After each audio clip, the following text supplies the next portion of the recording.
Welcome back to the Pigskin Podcast. I'm Ben Phersson. This is Jason Feldman. It's been a year. We're almost.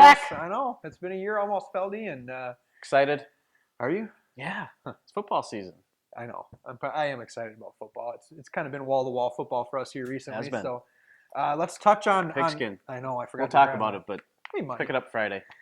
Friday's paper, tomorrow's paper. Look at that cover. Gophers opener tonight. Anything happening with the Vikings lately? Haven't heard, but yeah, let's touch on Vikes and Gophers real quick before I we get actually into got high to school leave stuff. here because I'm going up to try out for the quarterback job. Not a bad idea. It probably is a bad idea for you. Maybe. I mean, unless they give you one of those jerseys where you don't have to get hit. But yeah, Teddy Bridgewater done for the year, and my guess is going to be that it's longer than that when you start talking about patella tendon. That is a catastrophic injury that a lot of guys are never the same. So if he's back next year, I will be happy and surprised, but I think you got to prepare right now as though you're not going to have him for obviously this year and probably part of next year. Yeah, I think whatever fix they come up with has to be a 2-year thing. I can't remember the term that I saw today, but there's an injury expert on Twitter who described it as essentially the upper half of his leg pulling apart from Correct. the bottom That's half accurate of his leg. because there's nothing Which connected is- to other than tissue right now. Yeah, that makes me queasy for so many reasons. But let's talk about what they need to do to fix this Well, because how we about don't have a this? lot of time. Right. And Sean Hill is going to have to be the week 1 starter because you can't get a free agent or a guy in a trade right now. He just doesn't have enough time to get ready. You could trade for him tonight. Play him Thursday? Well, actually, this is running Thursday, so Right. yeah. Good point. I mean, Play him do any before we move on? Are any of the names that are being bantered about? Do any of them excite you? Well, more than Sean Hill, yes. I mean, Does Mark Sanchez even excite The you more only than Sean? thing- I don't know that he excites me more than Sean Hill even. the only reason why he does more for me than Sean Hill is he at least has a little bit of mobility. Sean Hill, with the offensive line that the Vikings have thrown together, I don't trust him to make it through the year healthy. They're going to have to figure out something else. So Yeah, we'll no, see where they go. You know, Peyton Manning would be interesting, and I'd buy the jersey, I'm sure. I Mhm. know you would, but I don't know if that's even realistic at this point. But Ideally, I'd like to see them trade with Tampa for Mike Glennon, but I think Tampa likes him as a backup, and they would probably ask a pretty good ransom. So I'm fine with if they can pry him away without it being like a first-round pick or something like that. If it was a third-round pick, I'd say do it in a heartbeat. right, absolutely. Because at this point, you kind of got it. And you got to bank on the fact you might not have him for 2 years. Right. And really, this comes down to Rick Spielman not addressing this in the offseason. Accurate. It's something that should have been taken care of. So Gophers open tonight. Couple of hours? Oregon Few hours State, from now? Oregon State should be a very winnable game at the bank. we We'll have a see. first-round draft pick quarterbacking our team, a possible first-round draft pick, right? If you've never watched him play, definitely he is a first-round draft pick in the NFL. Mhm. He's going to look like one at the combine, I'm sure too. But whatever. To me, Let's hope he plays like one. To me, the combine is nothing signifies the laziness of NFL GMs more than the combine. You don't watch him play football. You couldn't watch him play football. Guy so you- runs really fast and lifts a bunch of weights, and all of a sudden he's a first-round draft pick. That bugs me, but yeah, Gophers. Obviously, there's reason for optimism with a much easier schedule this year and a lot of guys back. And you know, Tracy Claeys is who we have, so I'm going to give him the benefit of the doubt. If they struggle this year with the schedule they have, then there needs to be some sweeping changes. I But would I'm agree with going to that. hope that doesn't happen. And And hey, Mike Sherrills is healthy, recuperating, getting back not on- healthy, but Well, recuperating. getting back Yeah. on track. Yeah, Yep. It seemed pretty dire there for a few days, at least from the What we've reports heard. that were coming, the little Right. bit that we've heard. Yeah. So, anyways, we just wanted to send some Yeah, good good wishes luck, out to Mike, Mike you and know. the Sherrills family. They've always been great to us. I don't know so anybody who doesn't like Mike Sherrill. Right. That's the goofy. Yeah. You know, that's the hard Absolutely. part So about all that. And Let's hope he gets healthy quickly here and can get back to coaching because we know how much he loves that. Yep. Feldy, so this has kind of been what we've been doing for the last week and a half, like nonstop, wall to wall. So as much as we like high school football, we're usually glad when this thing hits the press and we don't have to Yeah, worry we're about ready it. to start watching games. I know. And I get to watch a game tonight with Lured at home against St. Charles. I do got to talk to Marv and Coach Kessler about scheduling a game during the Gophers home opener. They Not like real those Thursday thrilled- night openers. Not real thrilled that I don't get to watch the Gophers, but I high school football is a very good. There could be worse things to do than standing There outside are on a much beautiful Thursday worse night things watching to high do. I school don't think football. I'd do this job anymore if I wasn't at a game on Friday nights. I agree. To be honest, so I'm pretty pumped to head over to Kenyon tomorrow. I was gonna say we should introduce our new game of the We week should. feature, Let's talk about it. and it's a thing we kind of came up in the off season. It's a big change for Mr. Feldman here because he's covered Mayo for more than 10 years. 9 years. 9 years now. And I know you have a tremendous respect for that coaching staff I and do, just that yeah. program, and I'm sure you're going to miss Mr. Holcomb and all that coaching staff. And I know you debated long, and I gave you the option. I guess we should say I'm also the sports supervisor. Yeah, now. congratulations on the promotion. So I gave you the option to whether you wanted to do that or do the game of the week, and now you get to go out and see some area games, which is exciting to me. I'm glad I'm most excited that you said you're going to share your raise with me. I appreciate that. Sharing something that small is really hard to do, but game of the week every week now. Mondays we're going to post a poll at postbulletin.com. You'll have 4 area games to choose from, and the one that gets the most votes, we'll close that poll at noon on Wednesday. Get the most votes, this guy's going to be at your game. So kind of a catch-22. Yeah, that's I don't know maybe if you want it or not. I kind of think the Goodhue and Kenyon-Wanamingo fans were voting for the Stewartville game, so I didn't come and sit at their place for 3 hours tomorrow night. Possibly. But no, I think the voting that we saw this week for the first time probably surprised both you and I a little bit. I think, what did you say? There were over 600 votes? Almost 700 votes. And nice job by the fans at Goodhue and Kenyon-Wanamingo, Stewartville and Chatfield. It was quite a battle. It ended up coming down to just 3 votes. He probably shouldn't have put that game on here because now someone's definitely booing you during this game. I know. And whoever he picks against, definitely boo him. Yeah, please. I don't know if I can go stand on the KW sidelines or the Goodhue sidelines if I pick against them. You want to go first on this one? I have a feeling I might get punched on. We should get into picks. We should get into picks. Let's do it. That's the first game we're going to pick. Game of the week tomorrow night. I'll be in Kenyon along with photographer Andrew Link. We're going to be there. We're going to cover it. We had a preview of the game in today's paper. Pick it up. Pick up tomorrow's paper too. Get the pigskin. I might need to drive over there in the afternoon to properly prep the Kenyon fans on how to heckle Mr. Feldman. I will be wearing a bulletproof vest. Smart. I will bring my own security guards with me. A helmet. Yep. Hockey helmet, maybe. Yep, probably so. And I'm going to hide out somewhere while the game is going on. Incognito. Yeah, actually talking. Hey, post your photos from the game. Right. Game in the PBGOTW. Yep, hashtag them, post them on Twitter, Facebook, whatever. We'll find them. And we're going to find them and we're going to put them online at postbulletin.com. So if you got a good picture of your fans getting rowdy. You can take a picture of your fans throwing stuff at me during the game. Please. And actually just text that straight to me if you could. Send it to Phersy. His number is 50. It's not 5. Let's pick the game.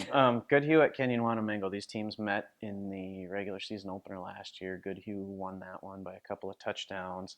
Had kind of a lopsided advantage in terms of yards, but from talking to KW coach Jake Weemy yesterday, he was really happy with the way his team played. Now, they lost a whole bunch of seniors from last year's team. A lot of their linemen are gone, but they have some talented skill players back. They've got a good group of senior leaders.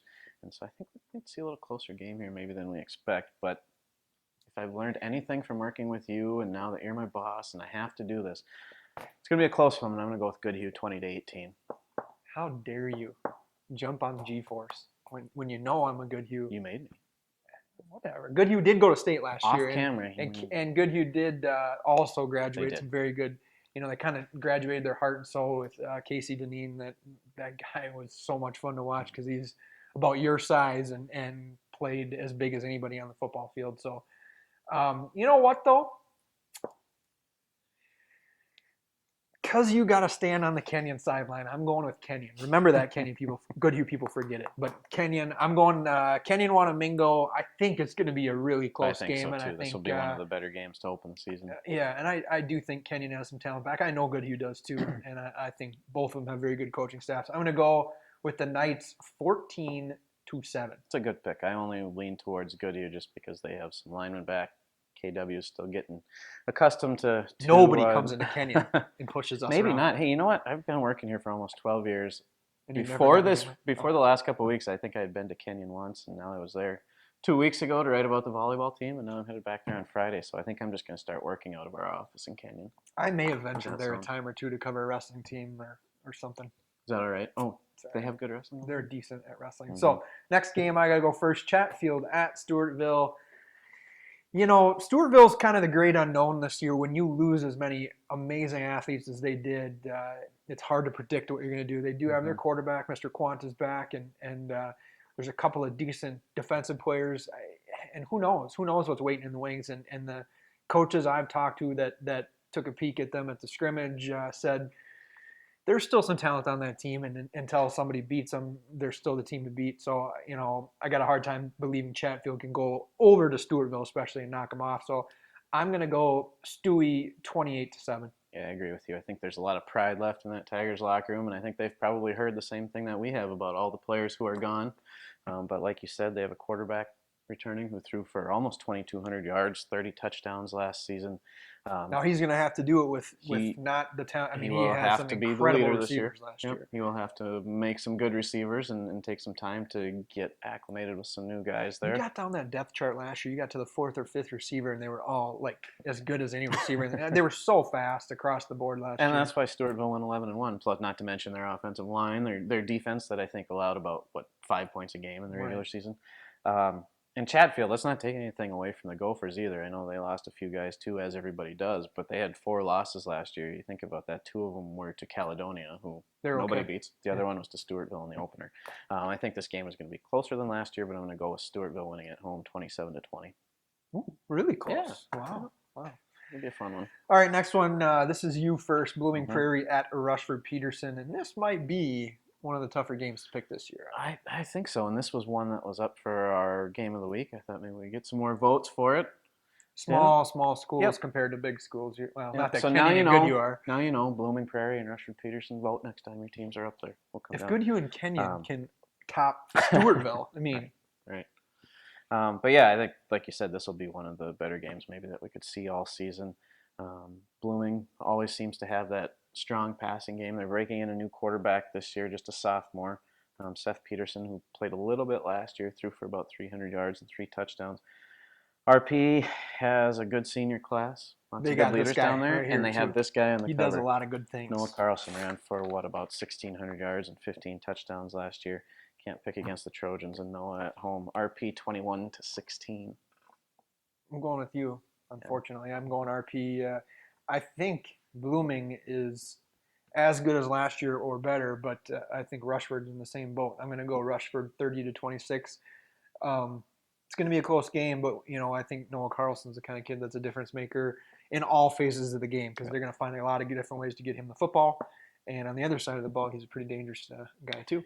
He's an okay athlete from what I hear. Decent athlete. A bad basketball player. I've heard he's won a state track title or 2 as well. Houston at Randolph is our next game, and I know 9-man games are his specialty. I can never get them right. I don't even need to say much, but I really Houston lost a lot from last year, and new coach, and Randolph has a lot back and a pretty good line and some good skill position guys. Going Randolph all the way in a high-scoring 50-20 win. Wow. Yeah. Yeah, it's hard to beat the Rockets at home, isn't it? I don't know. They are the Rockets, right? Yeah. I know that's their name. I know what you said. Houston lost a lot of players, but look at their roster. They got a ton of kids out this year. 35 guys on their roster. That's good for a 9-man school. Good. Yeah. They have 4 starters back, a new quarterback, Harry Chiglow, who started a couple games last year before going down with an injury. I'm taking the Hurricanes in an upset here, 30-28. Can we call it an upset? Well, I mean, anytime you're picking against me, it's an upset, I would say. I'm sorry, Houston, for picking you. You're getting email there. I don't think I've got a 9-man game correct in our however many years of doing this. Lake City at Pine Island. What do you think, Phersy? Man, I really think Lake City is going to be much improved this year. I think they're a lot better than that record, that 1-8 record. Jose is a good, and they got a great coaching staff. Coach Narum I agree with that. Is last year was my first year of really covering these old HVL teams, covering Lourdes now, and just seeing some of the coaching staffs in that league, it's ridiculous how good they are. Yeah. I mean, like I said, I covered Big 9 football for the last 9 years, and going from that to this and seeing some of the amazing coaching staffs. And Pine Island has a lot of fight and a lot of good kids too, but you know what? I think Lake City goes over there and pulls off. I'll call that an upset too, but I think that's going to be another thrilling game. I'm going to go Lake City 20, Pine Island 13. Lake City beat Pine Island in the opener last year 21-13. out of the Whoa, way. I didn't even I know. know you didn't know. Yeah, you don't do any research. So what you're saying is they're It's all taking a off the top of step your head. back. No. Well, maybe just miss an extra point or something. But I agree with you. The talent in that old HVL conference is incredible. I mean, you look at the Class A teams over there that compete against the AA and AAA teams and compete well. I just can't get out of my head that game that Pine Island pushed Lourdes in the playoffs last year. Was that Pine Island? I can get it out. Right? Yeah. Yeah. It's a 1-touchdown game. They have a lot of fight. So you're picking Pine Island? I'm picking Pine Island, 23-21. We got a lot of games different here, Feldy. Week I'm one. going to bury myself from the start. Or this the year. other way around, since I did no research tonight. But next game, Byron. These are our 2 Thursday games, so these games are going down tonight. Byron at Dover. Byron, we got a lot of new coaches. Yeah. But that's good though. That's good. I like to see some new energy sometimes at these places. I think Byron was an interesting team last year. They had a good defense, minus a few random games. Like that Lourdes game was just odd. They've had some odd games. I think Byron's heading back in the right direction, and I think they started off. We're getting 2 games coming up here. We're getting to the Kasson game in a second. And that's another program that knows it must be better this year. And I know Byron, same thing. I'm a firm believer that the football team sets the tone for the rest of the school year. And you got some teams right here that are it's very important for their school. And I'm sure some people don't agree with me and think I'm crazy on that, but whatever. I'm going Byron, and I think this is going to be another of the really good games this week. I'm going to go Byron 13, Dover 6. Yeah, I agree. Was that my pick first? I don't whatever. It wasn't. It is now. Yeah. Not that you're going different way. No, I actually agree with you on this one. Byron has some key guys back up front. I think that's going to be the difference here because Dover-Eyota, they went 4-4 in the regular season last year, put together a 4-game winning streak. Carry over some momentum to this year, but they lost a ton of starters. They lost almost a dozen starters, and like I said, Byron has a lot of experienced guys back, especially up front. And I think early in the season that can make a big difference. Byron 20-13. Last game, Kasson at Triton. Kasson at Triton. This is a tough one. I wish I was at that game. Man, this is another game being played tonight. KM lost about a half dozen seniors, but they have one of the best players in our area back in Noah Ryan. Speaking of the cover, Noah. He good. He is good. He's a really good wrestler too. Triton went 7-3 last year. Their only losses were to Pine Island in overtime, Lewiston, Altura, and Caledonia. That's a pretty good year. But they lost some key players too. Max Henderson gone. They also have some really talented players back, including Leaf Bungham, who I'll tell you right now, he tips the scale for me. I'm going the opposite way, whichever you go. So you pick yours. Leaf tips the scale for me because he's clearly one of the smartest players in the area, having committed to play college ball at North Dakota. That's a thing you could say. He was also recently ranked the number 2 defensive back in the state by the North Star Football News. He's fast. He's a really good athlete. And KM. They were so young last Right, Triton. They played so many sophomores or younger. It was unbelievable. That was what their team was. Yeah, that was my last note here. They have some experienced guys. They've got a decent coach too. Yeah, I've heard Mr. of this. Henderson can coach just a little guy. bit. He's been around a little bit. Mr. Thrynan can coach a little bit though He too. sure can. But I'm going to take Triton 23-17. Kind of wanted to go that direction, but I'm going to go with the Comets now. I think guys like Noah Ryan realize how important this football season is, and it's for a lot of those guys, it's a last hurrah together, and they certainly don't want to finish their high school career like they kind of did last year at 4-6. That's not an acceptable record. Yeah, you're not used to seeing that behind Kasson. No, and I think they've got another year with the offense that they installed last year. So, and they got most of their linemen back. That's a big thing too. No Brady Berge though. That's a scary proposition because you talk about a guy who changes a football game, and that's Brady Berge. But I'll go with the Comets. I think it's going to be that's my game of the week. I'm going to go with Kasson 27, Triton 26. Yeah, I know we say this most weeks, but I wish I could be in about 4 different places. I know. On Friday night. Can we just do all the high school games staggered for the rest of the year? Yeah. But we could just start playing Monday, Tuesday, Wednesday, Thursday. Yeah. Play every day of the week. Yeah. Feldy, before we wrap it up, I don't know where we at on time, our time guys, and keeping us updated. Our I think he fell asleep. Producer fell asleep there, but I want to say, I did the story on my friend Matt, who did pass away last weekend. It's a hard story, obviously, to do, but I will say I got more feedback and support from people than any story I've ever written in my.